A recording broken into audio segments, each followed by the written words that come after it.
Hello, હું ચંદ્રિકા રાજપૂત શ્રી ગોપીનાથ કિચનમાં આપનું સ્વાગત કરું છું. આજે આપણે બનાવીશું લીલી અમેરિકન મકાઈનો ચેવડો. આ ચેવડો ખાવામાં ખૂબ જ સ્વાદિષ્ટ લાગે છે અને આને બનાવવો પણ સરળ છે.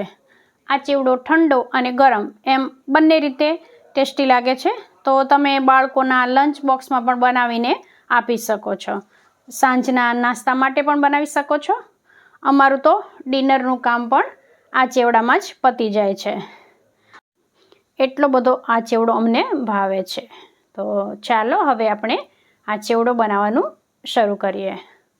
તો આના માટે મેં અહીંયા 4 નંગ મકાઈ લીધી છે. મકાઈના રેસા અને છોતરા કાઢીને સાફ કરી લીધી છે. આપણે એકદમ તાજી મકાઈ લેવાની છે. આમ દાણો તોડીએ ને એટલે એકદમ આમ રસ નીકળે એવી તાજી મકાઈ લેવાની છે. કૂણી લેવાની છે મકાઈ. હવે જે મોટા હોલવાળું ગ્રેટર આવે ને એનાથી આપણે મકાઈ ગ્રેટ કરી લેવાની છે, અથવા તો દાણા કાઢી અને મિક્સર જારમાં પણ અધકચરા ક્રશ કરી શકાય, જેવું આપણને અનુકૂળ લાગે એ પ્રમાણે. હવે આપણે હળવા હાથથી ગ્રેટ કરવાનો, એટલે જે દાણાનો છાલ જેવો ભાગ હોય ને એમનામ રહે અને દાણાનો અંદરનો પલ્પ જેવો ભાગ હોય બધો નીકળી જાય. હવે આ મકાઈ એકદમ સરસ રીતે બધી આમ જે દાણાનો ભાગ હતો આ બધો નીકળી અને સાફ થઈ ગઈ છે. આવી જ રીતે આપણે ત્રણેય મકાઈને ગ્રેટ કરી લઈશું. અને આ એકદમ કૂણી મકાઈ છે એટલે જો તમે કેટલો રસ નીકળ્યો છે. હવે જે એક મકાઈ આપણે બાકી રાખી છે એને ચપ્પાથી કટ કરી લેવાની. એક દાણાના 2 થી 3 ટુકડા થાય એવી રીતે આપણે મકાઈને કટ કરવાની છે. જ્યારે આપણે ચેવડો ખાઈશું ત્યારે આ દાણાના ટુકડા ખાવામાં આવશે, તે ખાવામાં સરસ લાગશે. છેલ્લે આવી રીતે ચપ્પુ ઘસી નાખવાનું, એટલે એ મકાઈનો જે પણ દાણાનો ભાગ હોય એ બધો જ નીકળી જશે. હવે બીજી તૈયારીમાં આપણે લીલા ધાણા ધોઈને બારીક સમારી લીધા છે. લીલા મરચાં લીધા છે, 4 નંગ મરચાં લીધા છે. એક આદુનો ટુકડો, લીમડાના પાન, લીંબુ અને તલ. આ બધી વસ્તુ આપણે તૈયાર કરી લીધી છે. હવે ખાંડણી લઈ અને લીલા મરચાં આપણે રફલી ચોપ કરી લઈશું. જો તમારે વધારે તીખો ચેવડો ખાવો હોય તો મરચાં થોડા વધારે લેવાના. હવે આદુનો ટુકડો છે એને પણ હું રફલી ચોપ કરી લઈશ. હવે એની પેસ્ટ બનાવી દઈશું. ગેસ પર નોનસ્ટિક કઢાઈ રાખીશું. એમાં 2 પાવડી જેટલું તેલ લઈશું. આમાં વધારે તેલની જરૂર નથી હોતી. તેલ ગરમ થાય એટલે અડધી ચમચી રાઈ, 5 ચમચી જીરું અને 2 ચપટી જેટલી હિંગ લઈશું. મીઠા લીમડાના પાન લઈશું. હવે આમાં 1 ચમચી જેટલો જે આપણે તલ લીધા છે એ ઉમેરી દઈશું.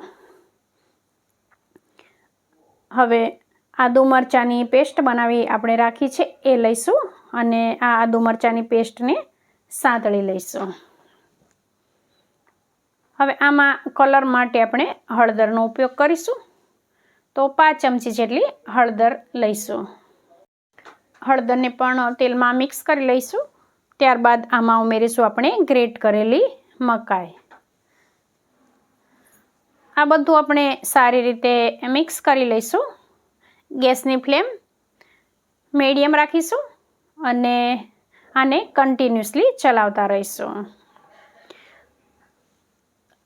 બને ત્યાં સુધી આમાં આપણે નોનસ્ટિક કઢાઈનો ઉપયોગ કરવાનો, કારણ કે આ મકાઈ વાસણમાં નીચે વધારે ચોંટી જતી હોય છે. એટલે જો સ્ટીલ કે એલ્યુમિનિયમની કઢાઈ લઈએ તો એમાં નીચે ચોંટી જાય છે, જ્યારે નોનસ્ટિક કઢાઈમાં આપણને એ બીક રહેતી નથી. એટલે બને તો નોનસ્ટિક કઢાઈ લેવી. હવે આમાં સ્વાદ પ્રમાણે મીઠું ઉમેરીશું અને આ મીઠું પણ આપણે મિક્સ કરી લઈશું. થોડું મકાઈનું પાણી બળી ગયું પછી મેં મીઠું ઉમેર્યું. આપણે જો આવી રીતે મીઠું ઉમેરીએ તો આપણને અંદાજ આવી જાય, એટલે મીઠું છેલ્લે મેં ઉમેર્યું. અને હવે આમાં 1 વાટકી જેટલું દૂધ ઉમેરી દઈશ. આ દૂધ મેં ગરમ કરીને લીધેલું છે, એટલે ગરમ દૂધ અથવા તો રૂમ ટેમ્પરેચરવાળું દૂધ આપણે લેવાનું. અને આ દૂધ ઉમેરીશું ને એટલે આપણા મકાઈના ચેવડાનો સ્વાદ બહુ વધી જશે. હવે આ દૂધ આપણે સારી રીતે મિક્સ કરી લઈશું. ગેસની ફ્લેમ મીડિયમ જ રાખીશું અને આને આપણે કન્ટિન્યુઅસલી ચલાવતા રહીશું. જ્યાં સુધી આ મિશ્રણ ઘટ્ટ ના થઈ જાય, કડાઈ છોડવા ના લાગે, ત્યાં સુધી આને આપણે થવા દેવાનું છે. અમેરિકન મકાઈ એટલી મીઠી હોય છે કે આની જે પણ આપણે રેસીપી બનાવીએ એ બહુ સ્વાદિષ્ટ લાગતી હોય છે. આ મકાઈના ભજીયા, હાંડવો, ઢોકળા, શાક આ બધું જ બહુ ટેસ્ટી લાગતું હોય છે.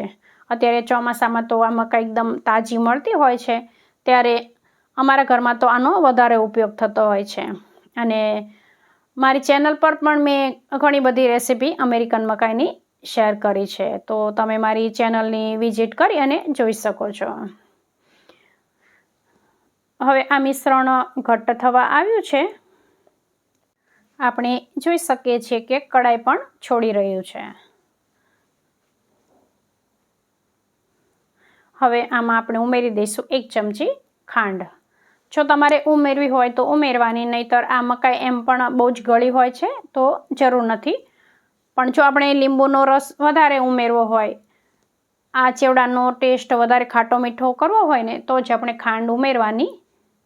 હવે અહીંયા હું અડધા લીંબુનો રસ નીચોવી દઈશ, એટલે અડધું લીંબુ હું નીચોવી દઈશ. હવે આ હું સારી રીતે મિક્સ કરી લઈશ.